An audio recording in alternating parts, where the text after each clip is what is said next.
பொதுவா வந்து பாருங்க, பேரு, புகழ் மேல நல்ல ஒரு மோகம் அப்படின்றது உண்டு. அதுக்காக ஹார்ட் ஒர்க் பண்ணி சம்பாதிப்பாங்க அப்படின்னு சொல்லலாம். மத்தவங்க அறிவ திருட மாட்டாங்க. இது ஒரு பெரிய பிளஸ் அப்படின்னு சொல்லலாம்.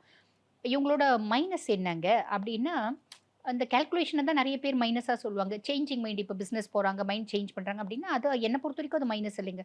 ஒண்ணுத்துல சாதிச்சுட்டாங்க. அப்ப இன்னொரு துறைய செலக்ட் பண்ணி அதிலயும் சாதிக்கணும்னு நெனைக்கிறாங்க. அப்படின்னா அது ஒரு பெரிய பிளஸ் தானே. இல்லைங்களா? கால்குலேஷன் இல்லாம எதுவுமே நம்மளால வாழவே முடியாது. ஸோ அதுவும் என்ன பொறுத்தவரைக்கும் பிளஸ் தான். என்ன பொறுத்தவரைக்கும் கும்பத்துக்கு எதுவும் மைனஸ் கிடையாது அப்படின்னு சொல்லலாம். இவங்களுக்கு ஃபேவரபிளான டைரக்ஷன் என்ன அப்படின்னா மேற்கு. இவங்களுக்கு லக்கி கலர் என்ன அப்படின்னா ப்ளூ.